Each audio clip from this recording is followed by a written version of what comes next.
বুঝতে পারবি বাংলাদেশের টপ লেভেলের আল্লামা অলিপুরি হওয়ার যোগ্য। তখন রাসূল বলেন, হাযা জিবরিলু আতাকুম ইউআল্লিমুকুম দীনাকুম।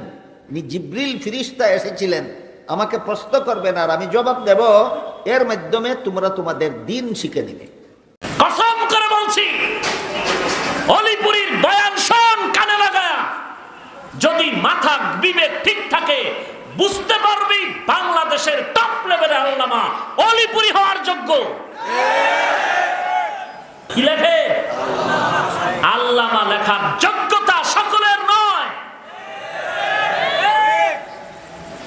কয় আমগো আল্লামারে তৈরি করতে খোদায় যে কয় বছর বইয়া চিন্তা করছে, তমগো আল্লামারে বানাইতে যদি আল্লাহ এত বছর টেনশন করে, তো অলিপুরি সাহেবের বানাইতে কত বছর? একবার তো নামটা মুখে নেস না, বাঁকা নাও বাঁকা।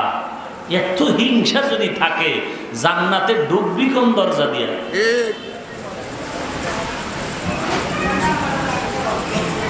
আল্লাহ আমাদের হেদায়েত দান করুন। আর আস্তে করে বলেন, রাগ করতেছেন?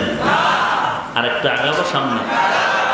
আমার ওই আলোচনা আজকে হবে না, এদিক দিয়েই সমাধান হয়ে যাক। কোরআনের ৩ নাম্বার অর্থ কি বললাম? পড়ো পড়ো। পড়েননি কোরআন? ধরেও না পড়েও না, ধরেও না। হ্যাঁ মহামুসিবত ব্যাগ ডুবে যাবে। এখন আজান চলতেছে, ভাই নামাজে লকত বাদ দাও, কবরের টেনশনে আছে, খবরের টেনশনে আছে। হ্যাঁ এখানে একা কেমনে থাকবো, কি ভিড়াটা খামো, এই চিন্তায় আমার নামাজের কথাই খেয়াল নেই। কোরআন পড়ো, নাই পড়ালেখা নাই, কোরআন পড়া কই গেল? ফজরের পরে মসজিদের বারান্দায় সেই বাচ্চারা এলাকার মক্তবের ইমাম সাহেব মুয়াজ্জিন সাহেব পড়াইতো, আলিফ বা তার আওয়াজ কই গেল? সেই আওয়াজ বন্ধ হয়ে গেছে, বন্ধ হয়ে গেছে। এখন সব আপ টু ডেট হয়ে গেছে, ইন্টারন্যাশনাল হচ্ছে না। এখন ওই মক্তব টক্তব নাই। সকালবেলা মুয়াজ্জিন যখন উঠছে আজান দিবে, আম্মাজান উঠছে, সন্তানটাকে কেজিতে নিয়ে যাবে শেরের মাপ দিতে। কথা ঠিক নেই? আফসোস, বড়ই আফসোস। কোথায় গেল কোরআন পড়া? নাই। অথচ যত পড়বে তত সওয়াব, যত পড়বে তত সওয়াব। নিজেও পড়লাম না, সন্তানেরও পড়াইলাম না, বিয়ে করলাম একটা ভালো বউ ঘরে কোরআনওয়ালা, তাও নিলাম না, তাও নিলাম না। কোরআন পড়ো, বেশি করে পড়ো। কয় হুজুর পারি না, বাস ফতোয়া একটা দিয়া নিজেরে বাঁচাই নিল, পারি না।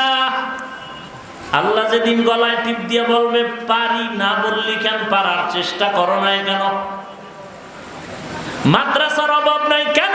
শিখলি না? কোরআন তো শিখার জন্য মহিলাদের জন্য মাদ্রাসা, পুরুষের জন্য মাদ্রাসা। স্কুলে পড়া বন্ধ না, কলেজে পড়ো, ভার্সিটিতে পড়ো, ডাক্তার, ইঞ্জিনিয়ার, প্রফেসর হও, কিন্তু তোমার ফাউন্ডেশন করতে হবে কোরআন পড়িয়া।